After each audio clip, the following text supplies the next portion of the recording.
Good morning, everybody. John Sfiocla here for GAI Insights with our Gen AI news briefing on a Monday, June the 2nd. We are joined by Vivek Mukhtayar, who's an ever-present participant here. We got Dr. Amanda Fetch, Paul Beyer, Luda Kopakina, and Ankash Anda. Hey, we've got some amazing articles this morning, everything from Darwin girdle machines, which are really kind of interesting and scary, through the whole notion of how you can interact differently with 11 Labs. So hope to get you going on this AI week. And remember, you can always see our articles at GAI Insights /articles. If you're on YouTube, please like and subscribe. And let's get going with the first one here, Ankash. Thanks, John. So the first one that we have for today comes from 11 Labs and talks about the conversational AI 2.0. All right. Very interesting. Our friends at 11 Labs. One of the most interesting things I think here is the interaction model. So, Amanda, what'd you think? Yeah, so I think for me, I mean, typically it does read like an announcement. So, I mean, typically I'd probably say optional, but this one I'm going to say important as I'm saying things like this, because one of the things that it's doing is it's analyzing and being able to sort of filter out and distinguish between ahs, things like this, filler words. So it is a little bit different and an improvement. And so with that being said, there is a little bit I guess additional information in this article than a typical product announcement for me as well. So with that being said, I rated this one important. Yeah, I think this interaction flow is very interesting. It's not just voice, it's conversation, which is a totally different animal than just voice. So yeah, I don't know, Vivek, what do you think here? Yeah, I was between optional and important, given that 11 Labs is so popular among voice services, and the addition of this emotional aware voice native agents, and we are going to see more voice applications and use cases in the next year. They're just going to be ubiquitous in enterprises. So I can be with Amanda that this is an important announcement. Yeah, okay, Paul, what do you think here? Usually, product announcements, you're like super optional, Barney, whatever. Yeah, I'm actually on the other side for I think this is one 11 Labs, as we talked about, is really important too. I think for the leader, they need to understand where this is going, and where this is going is we're moving from an internet that you read to an internet that you talk to. So like this morning, that voice chat in the bottom, I was playing with it, so it's really easy. So you should be able to go to P&G site, use your phone, ask them if they have specific product questions here. I mean, this is a whole new way to interact with your customers. AI leaders need to know that's available today and start experimenting with it. So in that sense, I had it as essential. Essential. Interesting. Ludo, what do you think here? Well, I was important. I could go essential because remember in number of years ago, maybe 10 years ago, the whole bunch of people at MIT and other research organizations worked at interactive environment where voice was incorporated into sensors around you in whatever environment you were in. The technology was not ready. Now it's ready. Imagine it will get integrated into your microwave, into everything around you. Sure. It's a different level of voice. And I think for that, it's an indication here, obviously, going that way. So in that sense, I agree with Paul, but we're still nascent, right? So I was going important, John. Yeah, interesting. When you say built into everything, I think that's one paradigm. I think another paradigm is to be painted onto everything, which is you just hold up your phone and say, okay, tell me how this thing works, which is what I've been doing a lot of lately. Anytime I have a product question or can't figure something out, certainly, or any of the software I'm interacting with, I always go to the models. And it's like, I had a problem with Discord this morning, and I was like, in ChatGPT. Yeah, I could lead toward essential because, conversation, we have to remember conversation happens before reading, right? Conversation is the most fundamental thing that, a fundamental operating system of humanity, globally in any language. All right, we're going to go essential here. Well, and John, before we get there, and how will we solve that? We've solved that with really inefficient IVRs and voicemail trees that are just horrific here. So, oh yeah. But yeah, guys, we need to differentiate what's in the article, like Amanda said, and Vivek said. The article is maybe optional. It's a product announcement. The trend is humongous, so it's just yeah. Okay, I don't know. I mean, the thing is, I want people to pay attention, though. They need to understand how they need to try the voice chat thing. Maybe in the description we say, and make sure you try the voice chat to just see the state of the art in this thing, or something like that. All right, let's go essential. All right, coming out of the gate strong here. Ankaj, next, please. Yes. The next one comes from Sakna AI, and they have introduced the Darwin Godel machine, AI that improves itself by rewriting its own code. Yeah, Vivek, we're in the pregame. We're talking a little bit about this. What do you think of this bad boy? Yeah, this was again. I think I was here last time. Google announced their self-learning algorithm that was used to improve all their operations. This is very similar to that. So Sakana, we know them very well. They've done this autonomous experimentation, and they're taking this to the next level. They've created this Darwin agent or Darwin Godel machine that self-improves coding.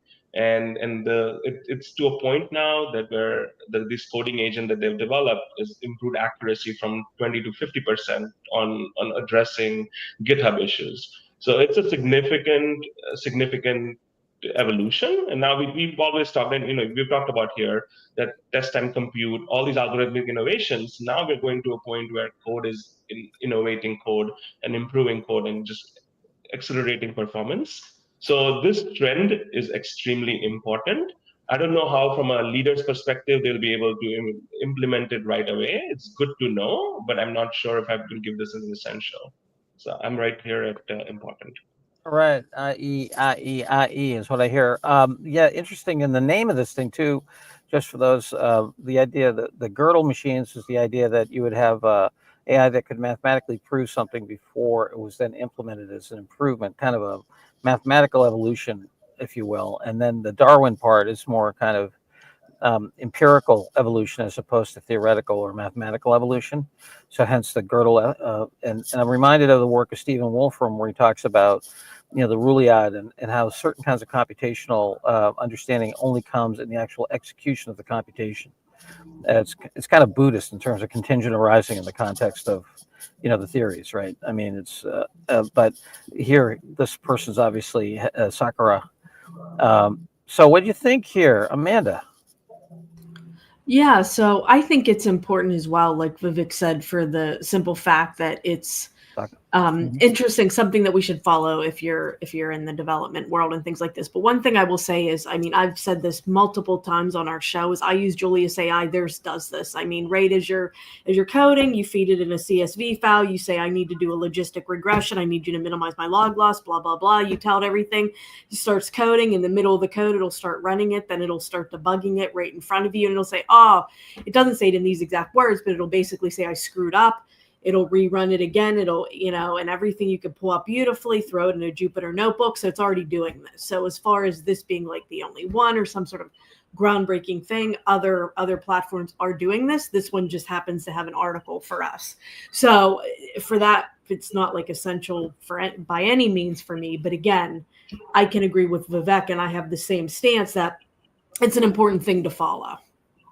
All right, Luda. Yeah, I agree with important. It's stunning when you read about it and think about the implications. It's absolutely great, right? But Amanda is absolutely right.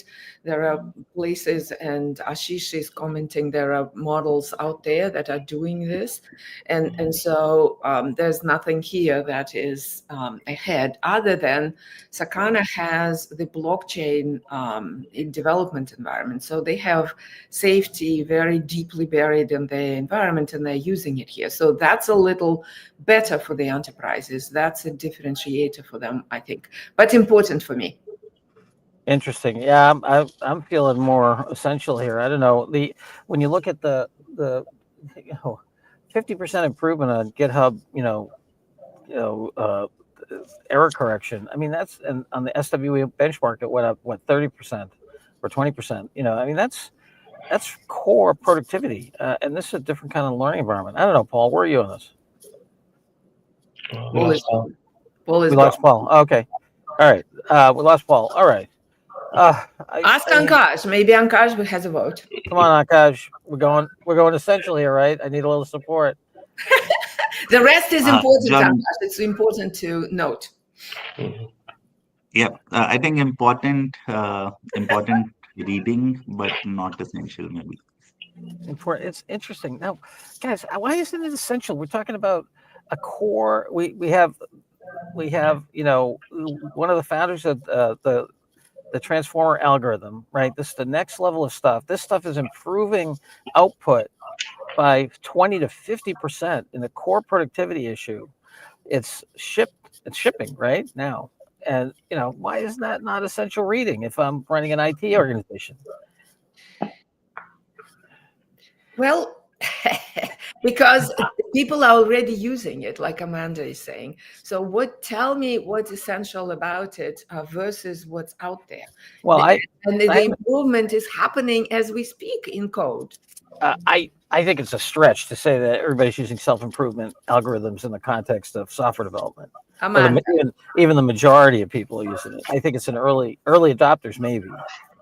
So from that perspective, I can live with essential. Amanda, what do you think? Yeah, but like I said, I mean, they're not my go-to. I literally have a go-to that does this every time I use the tool. That's why for me, it wasn't earth-shattering. That's why I said it was important. But Amanda, it improves it on a one-shot basis, or it goes off for hours. It's literally as you're doing it, Dr. John. So like pretty much what I said, you feed it the sheet, you give it an example, and as it's going, it's literally debugging in front of you, and it's improving. Like, for example, you ask ChatGPT to do it, you might pull out ChatGPT code, throw it in Python. It's much better now, so I think it's also evolved.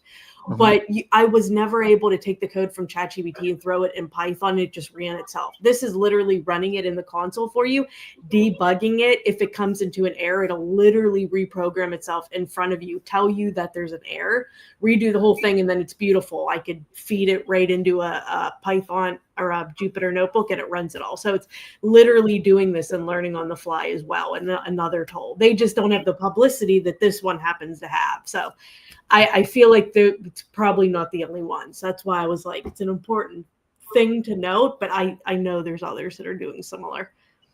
All right. I'm going to go essential in this one. Paul, I hope you don't have a violent reaction against that, but I'm not feeling very democratic this morning. So there we go. There's the John we know. All right. John, Ashish agrees with you that automated self-improvement is essential. So there we go. All right. Essential it is. All right, so coming out of the gates with two essentials. What's next? Okay, the next one comes from New York Times, and it talks about how for some recent graduates, the AI job apocalypse may already be here. All right, here we go. Not to prejudice the witness here, but I hate articles like this. Okay, Luda, what do you think? Yeah, it's a sky is falling type of an article, but we have reviewed the trend in an article that was a couple of days ago, and there's a slew of articles on this particular topic. It's a fact that it's based on data. This is true. But on the other hand, there's probably a lot of good things that will come out of this as well. So I rated as I was between optional and important. As I said, I don't like these articles that the sky is falling. So maybe putting it in perspective, but probably optional for me. Yep. Okay. We're looking at optional, maybe. Amanda, where are you?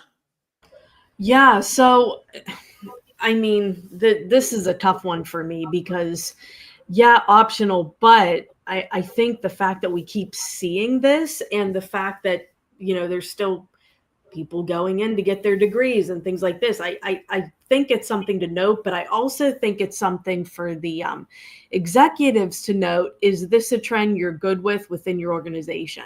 Do you not want to hire the recent grads and mold them and shape them and what we've been doing for decades and forever, right? So I feel like with that being said, we keep seeing it. I think it's something for them to think about and not just say, yeah, well, we know and we're doing it. Is this something you want to do with your organization and take a step back? So with that being said, I might go important on this topic. Okay. So somewhere between essential, optional, and important. Paul, where are you? Definitely important here. I mean, this is graduation season. We're finishing up. Executives thinking about. Also, the flip side is on the hiring side. Yeah, I was just with 7 CEOs on Friday, and I think the thing I continue to see is it's hard to understand how fast this is moving and come to grips with it and accept it. And I think this is another good way when you're seeing it through your family and people you know, that you're going to hire less people as a company, not zero, but less, and your family members who recently graduated in hard times. So important to understand this trend is real today. All right, Ludo. Yeah, so I'm okay with supporting important because it's really true. It's a serious trend that based on data, executives need to know about it and make their own assessment of what they're going to do. Hire, not hire, how much. It's good to flag. And literally, this is true for computer science recent grads. This is not just, poli-sci majors who went to Africa for 4 years to study politics. I mean, this is hardcore skills that people having trouble with. And imagine people who went into grad school a couple of years ago, right? And now thinking that they're going to get the huge salary out of the gate, and they are like at zero at the moment. This must be devastating, actually. To be fair, though, I think we've been predicting. I mean, I made videos and said about this well over a couple years ago. I think we knew the trend was coming. I just think now that it's literally here and we're seeing it happen, that's what's really making it important. Yeah. What we are not seeing as much is around what is the alternative? Like, how are they rechanneling the skill sets, or are the workflows good enough to be augmented by AI completely, versus robust enough to take over entry level jobs? I think we don't see enough data on that yet. So that I thought this was a little bit premature in my mind. Even though there's some good data supporting it, we're still not there yet, because within an enterprise there's a lot of friction to adopting these technologies to really make that much of a dent. But from a computer science perspective, this may be true. So. Wow, that's so interesting. We're going to go ahead and give it important, but this democracy now reigns because I think this is super optional. The trend is there. This guy does a lousy job of laying out, what's really happening. He basically didn't have the data to support it. So he said, well, but I've talked to a lot of people and it seems really bad. And then he does absolutely nothing with it in terms of its implications for the organization or anything.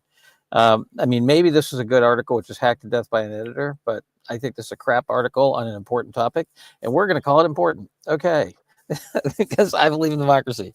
All right, let's go for it. Important it is. Yes. Okay, the next one comes from VentureBeat and talks about Token Monster, which automatically combines multiple models and tools for you. All right, Token Monster, the ability to set kind of a meta model, if you will, or a meta router, if you will. Amanda, what'd you think? Which I think this is important because it's a very interesting topic, how it's able to get in there and sort of do an assessment for you, combine the models. Now, to be fair, I haven't tested this or played around with it, so somebody else might have played around with it and said it's awful, it wasn't a good recommendation, whatever it is. So I can't speak to that side of things, but just the topic itself and the idea of this and the combination and this assessment process, I think is something that's very interesting. So for me, this is important. All right, important, interesting different models that are integrated here. Everything from Anthropic, Sonnet, and Opus through Perplexity. Yeah, what do you think, Luda? Well, I think there's really nothing new, because within AWS this exists and picks the models dynamically. So I kind of when they evolve it with all the other tools and not just the models, I think it will be a powerful platform, independent from other big vendors. But at the moment, I was optional, actually. Luda, this is super optional. This is an alpha preview of a product announcement on commodity features. Yeah, I wasn't, and it's limited to like six major foundation models. That capability exists. It makes mistakes. I was optional. Okay, Yeah, the Vivek, go ahead. 6 Sorry, go ahead. models. Yeah, I was optional as well. I think the trend is we've seen this towards meta orchestration, but this just gives ownership of of this already a black box into an external tool, right? How do we explain? How do we do error correction with this token monster? Yeah, It's and, better to just do this internally. sorry, Akash, you got an important point. You just put a note. You want to share that?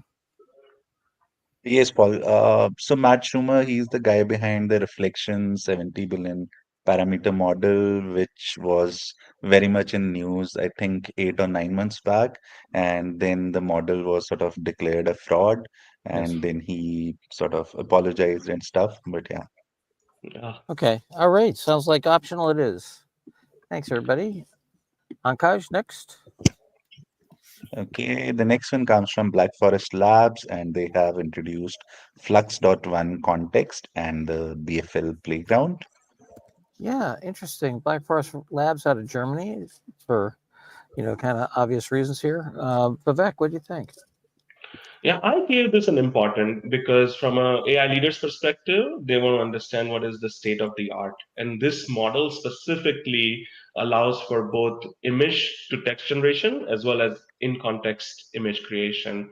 And you're already seeing a significant character consistency compared to any of the other models that I've seen recently, including some of the open AIs and some of the data that they show up further down highlights that this is the state of the art. So if you are into any type of marketing or where character consistency and these type of features are important, this is an important yeah important news for you. So overall, you came down for important or optional? Important, yes. Important. All righty. Amanda, where are you on this? I'm more optional because I always get weary of articles that are evaluating themselves and then they're saying they're doing well. And now they're not saying they're doing the best ever from what I can see in the actual data that they've provided. But for me, that starts to get a little bit optional unless it's somebody from the outside that's kind of doing a full assessment. So for this one was optional for me. All right. So we have one important, one optional. Luda, where are you on this? Optional because it's like everyday miracles. This is an incremental improvement on the very fragmented area where lots of people are really taking it forward, and in a great way. This is unbelievable what they can do. But you could see at the bottom they talk about if you do it a number of times, you lose the quality of the image. So it's still nascent, even though it's stunning, but it's nascent. So I kind of put it in the optional camp. All right, Paul, head for optional. What do you think? +1 on Luda's comments. All righty. Optional it is. All righty. Next and last. Yeah, sorry, I was speaking on mute. Okay, the last one that we have comes from AWS, and it's a case study about how Zuru improved the accuracy of floor plan generation by 109% using Bedrock and SageMaker. Yeah, lovely detail here about how they use different models for different parts of the process and how they improved them and integrated them. What do you think here, Luda? Yeah, I find, first of all, we know that AWS cases are actually pretty good. They have the setup, why it's important. They have the how we did it, and then how did it, the impact, and all of this article has it, all three pieces, and it's, I think this is the process that's important in general of how do you take an area that apply general AI, how do you prepare the data, and that's what they did here with a number of cases of training the model on what the rooms are, how do you think about them, how the average sizing is, and all of that from the set of data that they pulled together, how they semi-automated the way to review that data and put a quality set together. So, and down to what they use to generate a 3D model. So I like this case. I think it is transferable to other industries in various pieces. So I rated it important. Okay, we have one vote here for important. What do you think here, Vivek? I was between optional and important. I like the idea of this natural language interface to abstract away very complicated tasks like CAD design. So that's, but I thought it was limited in terms of its application for AI leader. Overall, just the trend of this abstraction is important, but overall, I was between optional and important. But I can go with Luda's explanation. I'll go All with right, we're on the border here. What do you think, Amanda? Yeah, so I agree with Luda's comments about how the case studies that they provide usually are really good and things like this. But even if I start skimming through, and like the part, for example, deep dive on fine tuning of workflow. When I went in that, I was expecting to see something that was like going to blow me off my chair. And the first couple sentences is, yeah, we found that you should have a diversity of your data set and the quality should be good. And then, larger diversity is better. I mean, these are things that, in data science, like I don't need them to tell me this. So it started to become, well, is this really that important for me then as I kept reading? So for me, that started to make this optional for me. Yes, Amanda, but you know too much. You know way too much. Remember that most of the folks are just starting. For them, it might be useful. I don't know. So, Luda, what did you find convincing in terms of the impact? Because I know you usually focus on that in terms of, well, they the don't results. talk about impact too much. It's really in the headline that they generated 109%, right? Accuracy. So they don't go how that actually transpired, but I think it's from the fine-tuning the data, like all these things that Amanda just stressed. But it's true, if you are in training models and generating quality data set, there's nothing new. So I'm okay with optional if you guys feel that this is the case. Yeah, I was on the border myself, but the lack of kind of applied beyond the development part, applied use of it was where I slopped back into optional. What do you think here, Paul? Optional or important? Optional. Very niche case, not enough detail. Alrighty. All right, Luda, I hope you're okay with that. We're going to go for optional. All right, Ankash, if you could please give us the top board. Paul, I know we've got a fantastic learning lab coming up tonight at 7 to 8 o'clock Eastern Daylight Time, U.S. time. Could you tell us what's going on? Yeah, absolutely. Sign up with Meetup if you or send me an email if you don't have the sign up. We're a company called NetHopper. They're a Boston startup, and they've been very focused on cost-effective employee chatbots using open source for companies here. And they also have an alternative to Glean. We've been hearing a lot about Glean and Writer through a lot of our conversations here. So they have a cost-effective alternative building to that. So join us tonight at 4 Pacific, 7 Eastern. And Zoom. Paul, sorry, go ahead. Yeah. And they're like a Red Hat in terms of their service organization wrapped around open source? Correct. Great. Looking forward to it. All right. Low cost alternatives for inside the organization. Hey, essential, 3 optionals and important. And off to a strong start here with some differentiation, some things to read. Remember, everyone, if you're on the YouTube channel, please like and subscribe. And if you want to get access to these articles, you get them through GAIinsights.com/articles. And anybody who wants to sign up to get the newsletter, which is a synopsis of this, if you don't have time to watch us or watch the full thing, just go to GAIinsights.com, look for our newsletter option. It'll come free to you every day in your inbox. Bye, everybody. Have a great AI Monday and look forward to talking to you tomorrow. Bye-bye now. Thank you, Vivek. Take care, guys. Bye.